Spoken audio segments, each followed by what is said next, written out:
उल्हासनगर स्थानिक स्वराज्य संस्थांच्या प्रतिनिधींसाठी आयोजित करण्यात आलेल्या गुवाहाटी प्रशिक्षण दौऱ्यावरून राजकीय वातावरण तापले असून या दौऱ्याच्या खर्चावर विरोधकांनी गंभीर प्रश्न उपस्थित केले आहेत। या प्रशिक्षण दौऱ्यासाठी शासनाच्या तिजोरीतून तब्बल 65 लाख रुपये खर्च करण्यात आल्याचा दावा करण्यात येत आहे। विरोधी पक्षाचे प्रवक्ते महेश तपासे आणि भगवान भालेराव यांनी संयुक्त पत्रकार परिषदेत या दौऱ्यावर टीका करत अनेक मुद्दे उपस्थित केले। हा दौरा खरोखरच प्रशिक्षणासाठी होता की काही निवडक व्यक्तींच्या सहलीसाठी, असा थेट सवाल त्यांनी उपस्थित केला। त्यांच्या मते प्रशिक्षणाच्या नावाखाली काही निवडक पदाधिकारी आणि कार्यकर्त्यांना गुवाहाटी येथे नेण्यात आले। या दौऱ्यात कामाख्या देवी मंदिराच्या दर्शनाला विशेष प्राधान्य देण्यात आल्याने हा प्रशिक्षण दौरा नसून पर्यटनाचा कार्यक्रम असल्याचा आरोप त्यांनी केला। महेश तपासे यांनी सांगितले की राज्यातील नागरिक अनेक मूलभूत समस्यांना सामोरे जात असताना सार्वजनिक पैशांचा अशा प्रकारे वापर करणे योग्य नाही। तसेच सेवानिवृत्त कर्मचाऱ्यांचे प्रलंबित वेतन देताना टाळाटाळ केली जात असताना अशा प्रकारच्या दौऱ्यांवर मोठा खर्च करणे कितपत योग्य आहे, असा सवालही त्यांनी उपस्थित केला। शासनाने या दौऱ्याचा संपूर्ण खर्च, सहभागींची यादी, प्रशिक्षणाचा तपशील आणि त्यातून राज्याला नेमका काय फायदा झाला याची माहिती जाहीर करावी, अशी त्यांनी मागणी केली। भगवान भालेराव यांनीही या प्रकरणाची स्वतंत्र चौकशी करण्याची मागणी केली।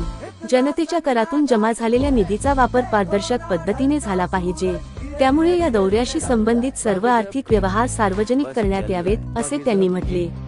या प्रकरणामुळे राज्याच्या राजकारणात नव्या वादाला तोंड फुटले असून शासनाकडून यावर काय भूमिका घेतली जाते याकडे सर्वांचे लक्ष लागले। ब्युरो रिपोर्ट प्रकाश सोनावणे, उल्हासनगर। सर, चर्चा चालू आहे नगरसेवकांची गुवाहाटीला जाऊन फुल धमाल करून आले, काय बोलणार सर? उल्हासनगर महापालिका क्षेत्र पाण्यामध्ये बुडालेलं असताना, रस्ते पूर्णपणे तुटलेले असताना, रस्त्यावर खड्डे पडलेले असताना, नगरपालिकेच्या सुखसुविधा पूर्णपणे ठप्प झालेल्या असताना आपल्या उल्हासनगर महापालिकेच्या तिजोरीतनं 65 लाख रुपये खर्च करून उल्हासनगरचे नगरसेवक गुवाहाटीला गेले। गुवाहाटीला काय बघितलं तर काय झाडी, काय डोंगर, अशा प्रकारचे त्यांची सहल होती। हा काय प्रशिक्षणाचा भाग असं मला वाटत नाही, कारण देशातलं उत्तम प्रशिक्षणाचं स्थान यशदा हे पुण्याला आहे। देशातले सर्व नगरपालिका, महानगरपालिकेचे अधिकारी नगरसेवक हे यशदाला ट्रेनिंग घेण्यासाठी पुण्याला येतात। आता हे नगरसेवक गुवाहाटीला ट्रेनिंगला का गेले, हा पहिला प्रश्न होता। 65 लाख रुपये नगरपालिकेने खर्च केल्यानंतर नेमके कोण कोण लोक गेले, काय ज्या नगरसेवक होते की दुसऱ्यांचे पण पैसे महापालिकेच्या तिजोरीतनं भरण्यात आले, हा दुसरा प्रश्न निर्माण होतो। तिसरा प्रश्न, प्रशिक्षण वास्तविक झालं की नाही, आणि प्रशिक्षण झालं असेल तर त्याचे फोटो कुठे, प्रशिक्षण देण्यासाठी कोण येणार होतं, त्यांची नावं काय, हे कसलीच बातमी महानगरपालिकेने अद्यापपर्यंत जाहीर केलेली नाही। नगरसेवकांच्या किंवा त्यांच्या कुटुंबियांच्या किंवा त्यांच्यासोबत जे गेले लोक, त्यांचे इंस्टाग्रामचे व्हिडिओ आत्ताच माझ्या मित्रांनी सांगितल्याप्रमाणे लोकांनी पाहिले, धिंगाणा झाला, मौज मस्ती झाली, परंतु प्रशिक्षण काही झालं नाही। त्या उलट जर उत्तम भ्रष्टाचार कसं करायचं ह्याचं प्रशिक्षण घ्यायचं असेल तर ह्या महापालिकेतनं घ्यावं की काय, अशा लोकांच्या मनामध्ये आता अशा शंका येऊ लागली आहे। शहरामध्ये काय दिवसापूर्वी झाडून कोसळलं, काय स्लॅब कोसळले, रस्त्यावरती खड्डेच खड्डे, त्यांना खड्डे विकासाला काय दिसलं गुवाहाटीला गेले नाही, ते तिकडे झाडी डोंगर बघण्यासाठी गेले आणि ते काय ते प्लेन बघण्यासाठी गेले। वास्तविक जर उल्हासनगरच्या मध्ये रस्त्यामध्ये खड्डे जर त्यांनी पाहिले असते तर ते गेले नसते। आणि प्रशिक्षण घेण्यासाठी तुमच्याकडे महापालिकेचा कायदा आहे। आता आयुक्त आहेत, ते आयुक्त कायदा शिकवू शकतात, त्यांना नसेल जमत तर सचिव कायदा शिकवू शकतात, आणि त्यांनाही नसेल वेळ तर स्वतः देखील नगरसेवकांनी कायदा काय आहे हे समजण्यासाठी ते पुस्तक कायद्याचं वाचलं पाहिजे।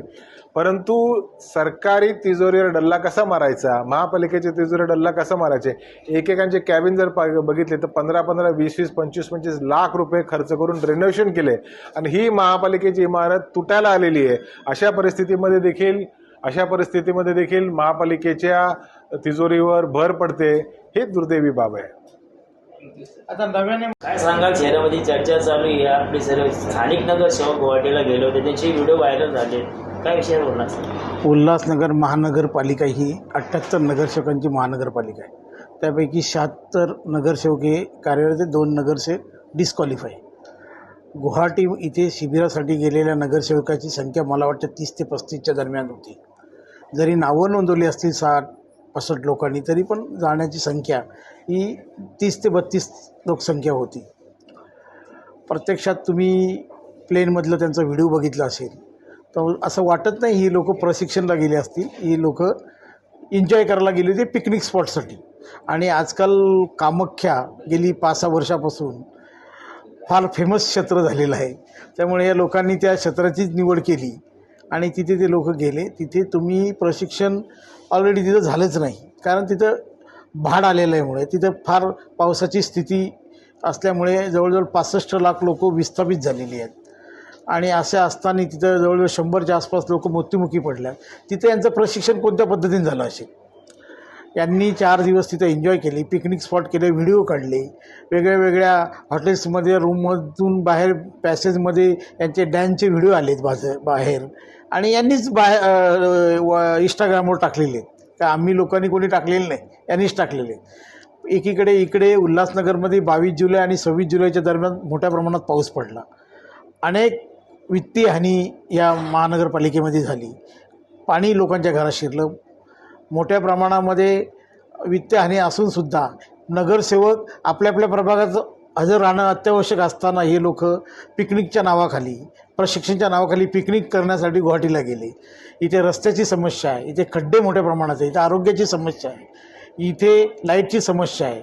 आणि इथले जे तथाकथित पुढारी आहेत त्यांनी गेली 50 वर्ष सिंगापूरच्या नावाखाली उल्हासनगरचा विकास करतो म्हणून 50 वर्षे सत्ता भोगली. त्यांना हे दिसत नाही का आपण आपल्या हातामध्ये लोकांनी सत्ता दिली, त्या सत्तेचा आपण कशा पद्धतीने दुरुपयोग करतो आहे? लोकांच्या टॅक्समधून आपण 65 लाख रुपये कशा पद्धतीने भ्रष्टाचार केला आहे हे ह्या लोकांना दिसत नाही का? आता कर्तव्यदक्ष मुख्यमंत्री फडणवीस साहेब असतील, या राज्याचे उपमुख्यमंत्री आणि जिल्ह्याचे पालकमंत्री एकनाथ शिंदे साहेब असतील, आणि आमचे कर्तव्यदक्ष खासदार श्रीकांत शिंदे असतील, मला वाटतं यांचं याकडे लक्ष गेलं नाही का? ह्या सगळ्या गोष्टी बारकाईने बघण्याची गरज आहे. जनतेच्या पैशाची चाललेली पिळवणूक यांनी योग्यच वेळी जर थांबवली नाही तर महाविकास आघाडीच्या माध्यमातून आम्ही रस्त्यावर उतरून आंदोलन करू, याची यांनी दखल घ्यावी.